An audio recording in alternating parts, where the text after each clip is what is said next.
At the end of the day, it's not about what you have or even what you've accomplished. It's about what you've done with those accomplishments. It's about who you've lifted up, who you've made better. It's about what you've given back. Denzel Washington. Welcome to Inspire Vision. Our sole purpose is to elevate the lives of others and to inspire you to do the same. Blair, welcome to the show.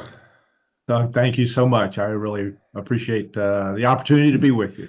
Well, I'm really excited on this one. I think this is going to be really fascinating. You have had an interesting life, and you've had a very interesting focus for many years. Could you share with the audience a little bit about how you got to this point, and also how you started writing all of these many books that you've written? Yeah, I'd be happy to.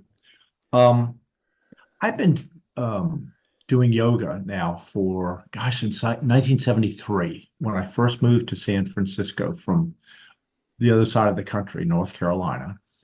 And yoga was or meditation was part of the yoga routine that I learned. And I'd been doing that just as part of my daily practice for all these years. However, about 10 years ago, I had moved from the East Coast to the West Coast to take a sizable promotion and was headed for the top of my profession when I realized that I was in a difficult situation with a very terrible boss. Abusing employees, misusing funds, running the program into the ground. And I just had to speak up. So I went to the people above us and let them know what was going on. An investigation was done. She was fired, but they fired me too. They said I was a troublemaker. What that meant was that I was a troublemaker. I was making trouble for them, pointing out that there was not much supervision going on and having to go through all this investigation and so forth. And that was devastating. I mean, that basically ended a 30-year career doing business consulting for the U.S. Small Business Administration and kind of working my way up and headed for a state director position. So it was devastating. I lost my income. I lost my job, and my ego was terribly wounded by that experience, and I didn't really know what I was going to do next. Ended up moving I was in San Diego. I ended up moving to the Bay Area where my son and grandchildren live. And really, it started taking a real deep dive into my meditation practice for therapy. And began journaling about my experience. And it was really an awakening. It was a time of awakening. It was a time of new understandings of spirituality. In fact, what I would say at this point, looking back on it, is that I had made soul contact. I had contacted my higher self and began to have a conversation with what I now call high C, by way of journaling. And what would happen is I would sit at night and I would write, and it would just feel like spirit was just flowing through my hands right onto the keyboard. And that was really the genesis of the books. I had never intended to be an author, but after about 150,000 words in my journal, I realized I had material for some books, and I began to write. And I've been writing ever since. I now have 6 books. I have 2 more in the works, and they're all on the subject of meditation, mindfulness, manifestation. My next book is on making soul contact, and also have one coming on health and wellness from a spiritual perspective. So it's become a passion. I continue to do some business consulting, but it's the thing that I'm really passionate about, and I love talking about it.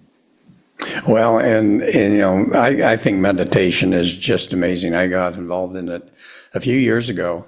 I had attended a week-long course with a gentleman that is very, well known in his meditation program, and I found it fascinating. And since then, I've tried to meditate practically every day.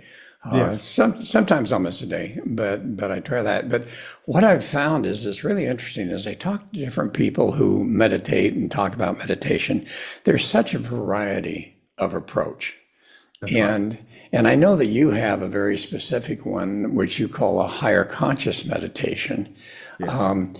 What I'd love for you to do, though, is kind of explain for you what has been your experience of the benefits of meditation, Right. and how does it really work that way? Yes. Well, the benefits are many. In fact, one of the books that I wrote is on the subject of the amazing benefits of meditation. And the interesting thing, I think that the book indicates, is that there's been some really um, thorough scientific research on the subject of the benefits of meditation. Um, Roughly 3,000 plus studies have been done that show that on all levels, on emotional, mental, and physical levels, meditation has positive benefits as it relates to all kinds of conditions, everything from um, depression to psoriasis. Uh, and I found personally that my quality of life, especially as I took a deep dive into my meditation, created my meditation, higher consciousness meditation process. Um, my life has just improved dramatically. My well-being, my sense of my place in the world, um, my contact with what I would call five-dimensional reality has um, has just exploded, if you will. Um, I, Having done a lot of meditation over all of these years, it really wasn't until I took this deep dive that I began to realize how surrounded by spirit we are, and how that spirit infuses our lives. And so when I meditate, I just get this really nice, um, they call it bliss, kind of elevation in awareness, um, and a feeling of joy and happiness. And I do it twice a day, along with some mindfulness practices throughout the day to kind of keep tuned up as a way of uh, maintaining an elevated state of awareness. And the results of that have been, as the research shows, mentally, emotionally, physically, I'm in, great physical condition, mentally, emotionally. I'm happy to be alive. I'm happy to be doing my work. Um, I'm happy to be around the people that I'm around. I mean, good circumstances, things, and people seem to just flow into my life. Oh, and that's cool. And you mentioned the higher conscious meditation. You talk about manifestation. Yes. You talk about mindfulness, and those are all related. And I want to go into each one of them. But one of the things that Okay. struck me and just brought a question to my mind as I was preparing for this was this concept of manifestation. Yes. Because you hear so much about having your board in front of you and all of these types of things. And I know for many people, the thought of, hey, if I just have my dream board up there, and if I just think about it, I'm going to manifest and it's going to happen. What has been your experience in that, and what are Yes. your thoughts about manifestation, and how does it really work? Yes. Um, I've tried all forms of manifestation that I've was able to come across, from The Secret to doing vision boards and all of that. And what I found was it didn't work very well.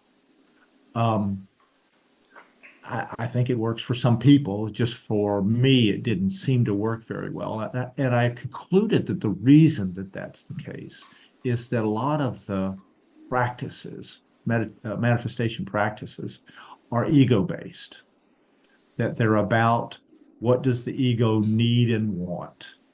A BMW in my driveway tomorrow, just appearing out of nowhere, or all kinds of promises, are made with that kind of those kinds of practices. And what I realized and this is partially as a result of my interaction with my higher consciousness, I realized that there was a better way, a more spiritual way to do manifestation practice. So I developed a manifestation practice called the best possible outcomes process. And it kind of goes like this. It's real simple. Um, I ask for the best possible outcome as it relates to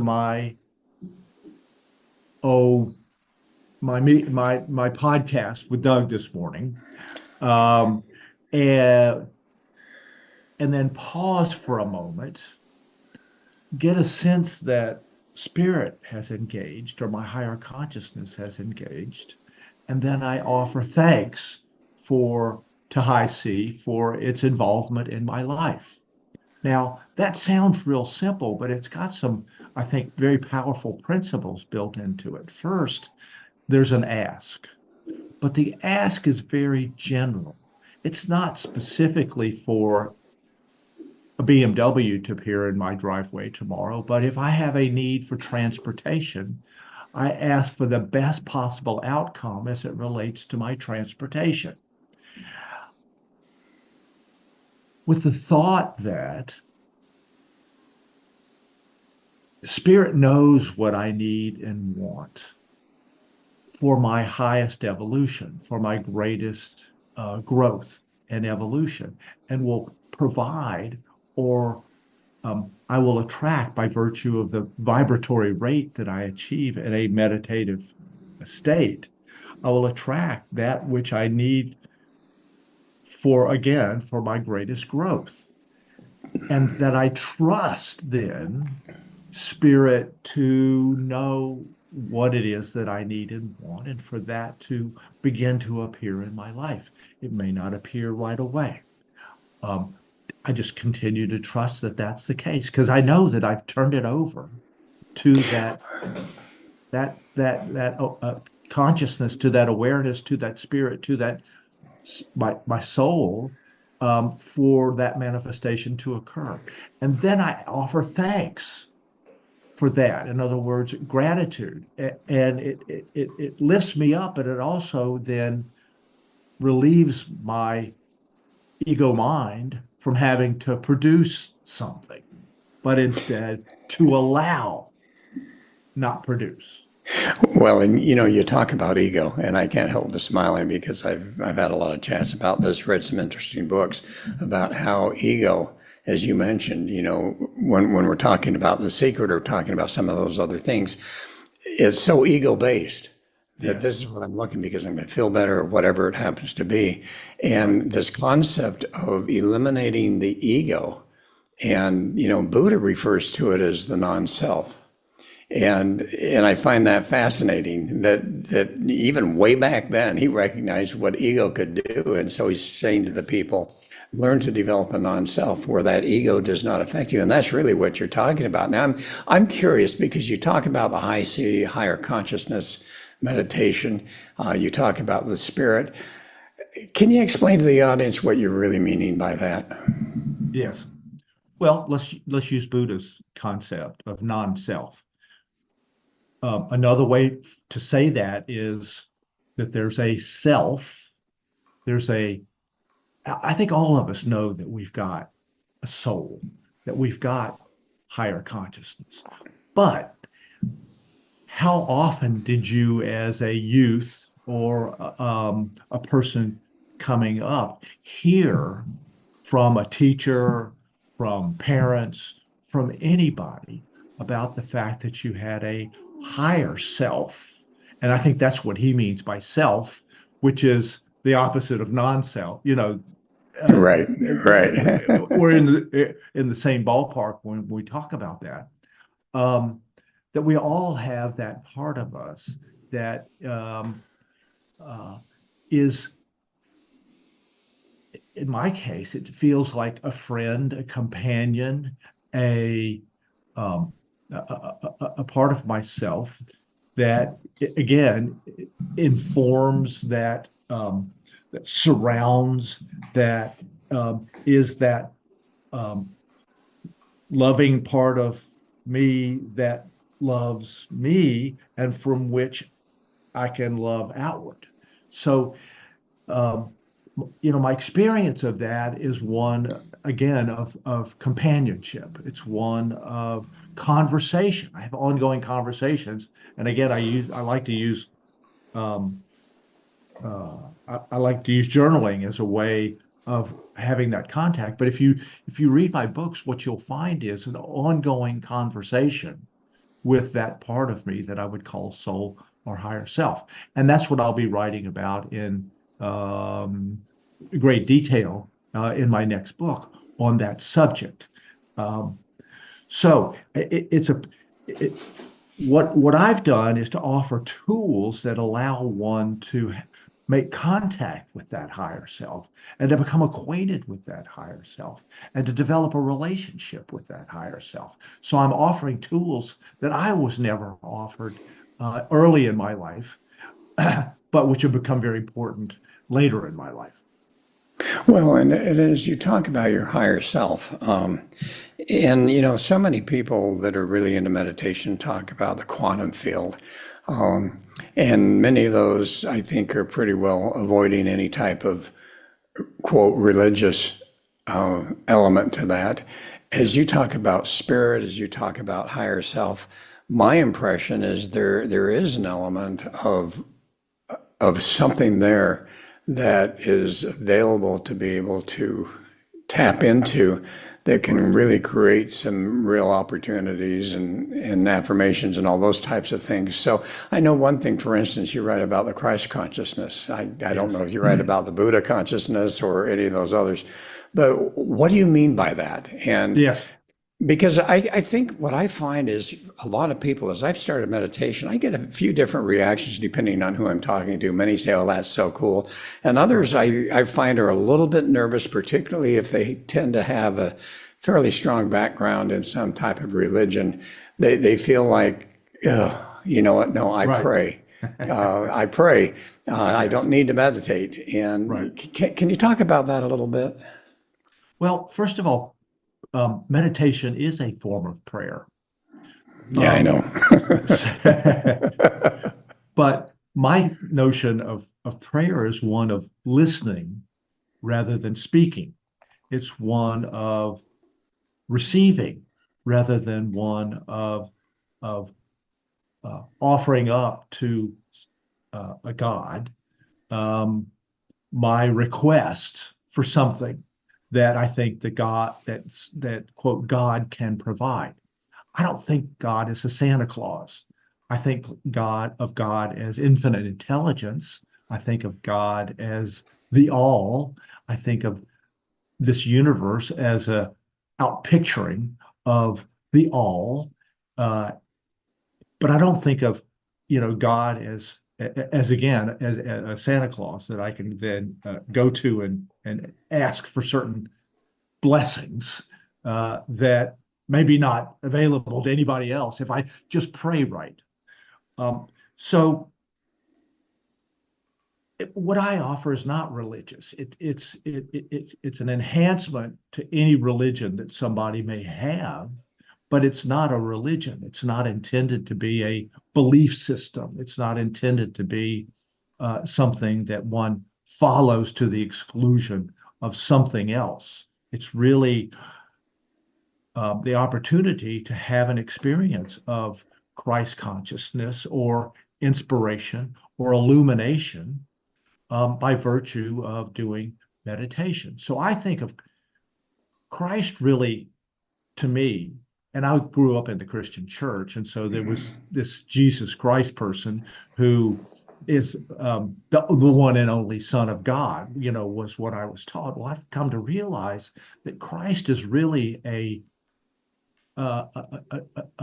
term of mastery, that Buddha mind is the same as Christ mind, that every one of our master teachers was offering a path pointing in the direction of something, of saying, look, I've come to this realization about myself. I've come to this realization. I've had an experience of illumination, and you can have that experience too. So they all offer tools that are intended to have you have the same experience that they had, which to my way of thinking is Christ consciousness, or it's Buddha mind, or it's, whatever kind of higher consciousness experience you might have as a result of doing meditation. Well, and what comes to my mind, and I have a Christian background also, but what's interesting is, as I've read the New Testament, there's one scripture that I find can be so devastating to people, and it's be therefore perfect, even as your Father in heaven is perfect. Yes. And, that creates such a sense of guilt and a lack of goodness and so on and so forth. But when you get to the original Greek word of what it really means, has nothing to do with perfection. It has everything to do with completeness. And as I think about that, then you talk about, Christ consciousness or Yes. Buddha mind is really how do we become complete? How do we eliminate all of these things that are affecting us because of our physical existence?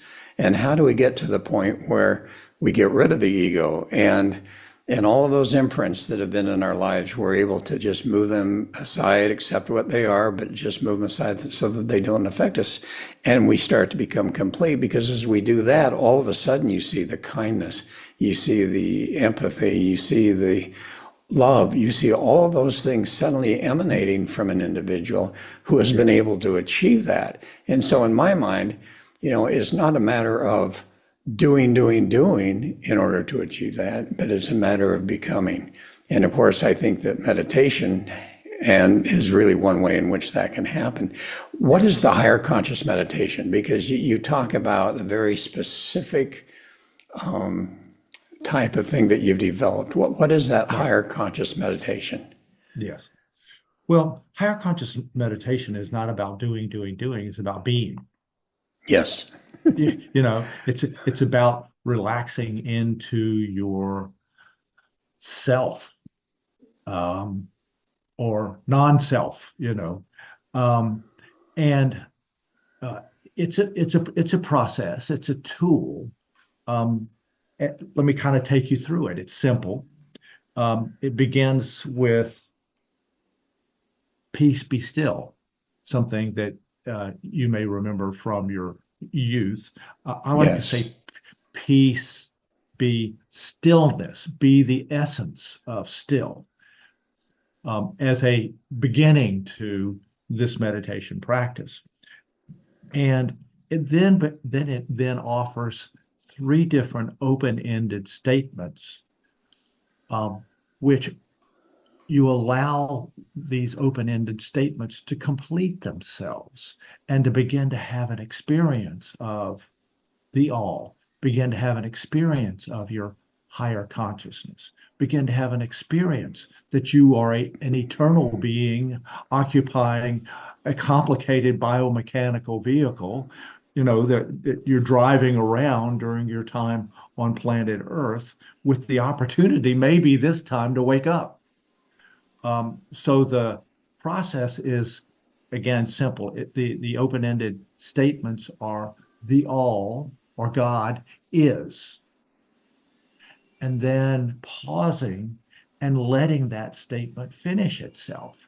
What experience do you have when you offer the opportunity for the all, or for spirit, to respond to you with some kind of experience or statement? God, um, the all is divine intelligence. The all is the I am that I am. The all is, and then what kind of experience do you have in relationship to opening up to that? The next piece, and then I am one with that. Whatever response you get, and as you do this over time, you get deeper and deeper responses.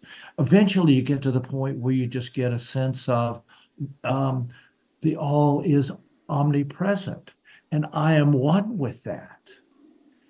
I mean, that's a fabulous experience and that's what I would call illumination.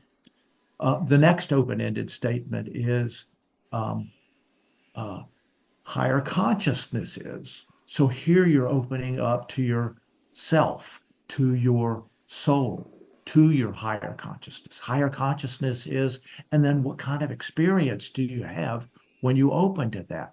My experience of that is higher consciousness immediately responds because it's right there, has always been right there, and has always wanted to be involved in my life. And that's what began to happen as I developed this process. So higher consciousness is companion, friend, higher self, soul, whatever kind of response comes from that. And then just kind of pausing and just allowing that experience to happen.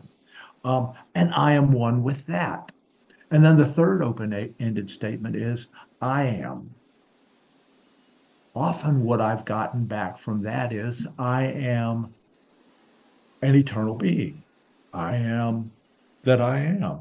I am one with the all. So those three open-ended statements are intended to elicit an experience, and that experience will come sometimes immediately, sometimes it'll take a little while, but it just bears repetition, and then it begins to happen. I do this in the morning, and then I do this in the evening. Um, and then I finish up by saying, uh, elevate awareness, um, illuminate consciousness, radiate light. So, and I say that a couple of times, and that just amplifies the experience. And I just get then a sense um, um, of higher consciousness, of awareness, of illumination, that I can then carry forward with for the next, oh, I don't know, hour or two, however, it kind of wears off. That's why I use some mindfulness practices throughout the day to remind myself or tune myself up. And then I'll do the same thing in the evening. Um, and after doing that for a while, it becomes something that you really want to do and that you get tremendous benefit from. So here's the question. Number one, Yes. and here comes my analytical part of me. Okay. How long do you find you meditate in the morning? How long in the evening? um, Different periods of time. Sometimes it's just for a few minutes because this Okay. process can only, can be done in a few minutes. But if I have time, then after doing the process, then I'll just sit and let myself marinate in that experience of being, of true awareness, if you will. Um, so it can last, God, 15, 20 minutes. It can last as long as you have to devote to it, and as long as you're getting a sense of that elevation in awareness or elevation in consciousness. Are you doing kind of a focus on the breathing type of thing? I mean, you talk about yoga. There's all sorts of different approaches to meditation. Is there Yes. is there a way in which you recommend that people are really able to get into that state? So as they're making those statements, it really Yes. becomes something of value. Yes. Well, I think the statements in and of themselves is part of the great value that comes with doing it, because you begin to by doing it, your awareness shifts. You begin to um, see and understand. the eternal beingness that you are. You begin to get a sense of five-dimensional consciousness, or five-dimensional, the fifth dimension of spirit, which is, it's invisible. It's uh, hard to necessarily prove, but the experience of it is the proof of it. Right. Yeah. Uh, Now, one of the practices that I also have been using most recently is one where, as a mindfulness practice, I I say to myself, I breathe, I breathe, eternal awareness, or I breathe eternal consciousness, or I breathe cosmic consciousness, and get a sense of, again, the omnipresence of spirit, and my connection to that omnipresence. That sense of awareness is available. So it's all intended to have you have an experience of that higher consciousness part of yourself. So, do you use music? Do you put on the headphones and listen to music while you're doing No, that, or no, no? no. I just breathe and just enjoy the experience of elevated awareness. So beyond that, I don't really do much of anything other than just relax and just enjoy whatever experience comes. Sometimes, again, what I'll do is do some journaling and just flow onto the computer screen, what I'm thinking, or the understandings or realizations that come. So I think it's who we really are. And once you begin to contact that part of who you really are, it just begins to grow and flow. Well, and it's interesting that so many people focus on the music. They Yes, focus on what's going to be the best one, whether it's solfeggio, frequencies, or hemisync, or yes. binaural, and you get into all of that And stuff. And all of that's available. And it's something to experiment with and see what works for yes. you. Yeah, Well, and I think that's the key. Everybody has to discover what's going to work for them, but they that's need to right. focus and really discover what it is. So here's my question. As you talk Sure. about how you've experienced better health, all these other things, how does, as you've looked at some of these scientific research that's gone on, how do they explain the better health that comes about Yes, through meditation, whether it's your way or other ways? right. Um, a couple of things that I would say about that. First of all, um, I think the body has a natural tendency toward health and toward wellness. Um, we do a lot of things that kind of get in the way of that. And meditation, I think, allows one to begin to dissolve some of that in the vibratory rate, or the increased vibratory rate that you achieve by virtue of doing meditation. So your vibratory rate increases, and you're likely to attract better circumstances, better health, better people, better outcomes in your life. Like attracts like. So a higher rate of vibration will attract higher level of experience, and um, a higher consciousness, better health, mental health, emotional health. I also think that meditation breaks the cycle of lower level experiences. People who are having depression, for example, it tends to be, and there are all kinds of circumstances, and some of it is, physiological, and requires uh, a lot of work in various different ways.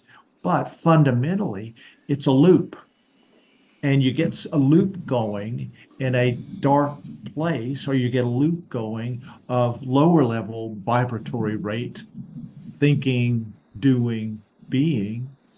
and meditation interrupts that loop. It sort of it sort of um, dissolves, if you will, or again, interrupts the loop so that the natural tendency of the body, mind, uh, uh, begins to flow in and begins to occur. That natural healing state, that natural wellness state that I think is really who we are, but we're not experiencing it, but because we've developed, um, uh, you know, ego attachment, and we've developed bad habits, and we've developed lower level experiences that we don't know how to get out of. And this is the way to get out of And do you feel like getting into that fifth dimension that there's existence there of those healing capabilities that can occur both emotionally as well as our soul, physically, all of those type of things. You know, you talk a little bit about a sacred sense of mindfulness, and you talked a little bit about what you do with mindfulness, but could you share what you mean by sacred sense mindfulness practice? it. Yes. Well, all of us have our our senses, our taste, touch. I think my experience is that each one of them have a sacred element to them.